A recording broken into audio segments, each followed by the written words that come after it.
what I really want to talk about, and I realized that this is maybe something that may not be as exciting, but it definitely is a class that I wanted to share with everyone, which is let's have a review of the do and don'ts, right? Do and don'ts as a virtual assistant. Some of you guys here are really, really new. Some of you guys here are, have a lot of experience. Am I right? And I think together we can come up with pretty strong do and don'ts, which I have done it maybe at least 6 months ago. Tony Robbins said repetition is the mother of skills. So sometimes maybe should I tell you again and again and again? Reports say we need to tell you again and again and again, because right now, because of the TikTok and the YouTube shorts, right? It's a 1 minute, 30 second. So ultimately our attention span is actually less than a goldfish now. Okay, it's less than a goldfish now. So we have to actually repeat to you at least 20 times for you to actually get the very first impression that, oh, okay, that is what the boss really are saying. I want you to also be aware of that. So if your client does not really hear you, what do you need to do? What is the first do? Well, the answer is repeat. What we already say is take initiative, follow up, repeat. Okay, take initiative, follow up, and repeat. Right? Clarify and verify. In my way of understanding it, clarify, it's like, hey boss, this is technically repeat what the client was saying, right? Hey, based on what I understand, based on what I hear from you, this is point A, point B, point C, point D, point E. So you clarify everything, and then you ask the verification, am I right? Am I correct? Okay, am I correct? And when you verify, yeah, everything is good, then yeah, let's move on, right? Let's go. Another one is be proactive. How can we test whether a person is proactive or not? Proactivity is when there are things especially that falls under, say, your responsibility, your job post, right, at work, even if nobody's telling you to check it out, no matter how big or small it is, you go check it out. And if you need to do anything else beyond that, like, oh wait, I need to actually mention this to my boss, it's a small thing, but yeah, it would be good that they would know, then you tell, right? You mention without anybody telling you, like, hey, can you please check this, can you please check that? Be proactive, taking ownership in the things that you're responsible with. Same goes with outside of work.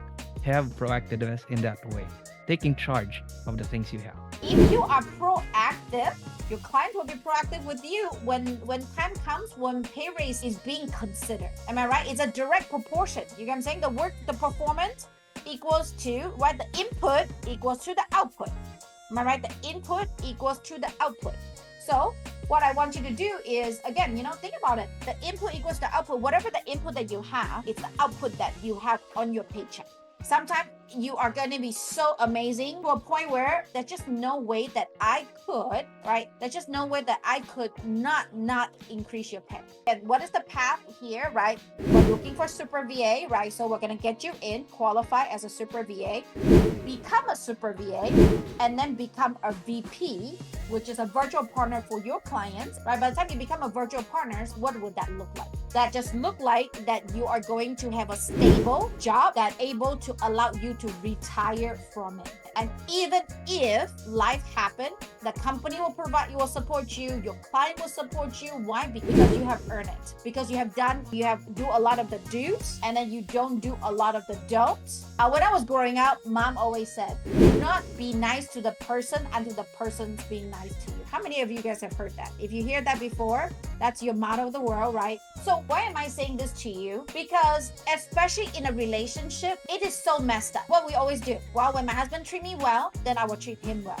So we wait for each other to treat each other better. In the workspace, it's also the same. If my boss do well for me, then I will do well for them. So we're just gonna keep, what do? We're actually gonna keep withdrawing, right? We are not depositing it until the day that when the big withdrawal needs to be taken, everything is overdraft. That's why every single day, big or small, right?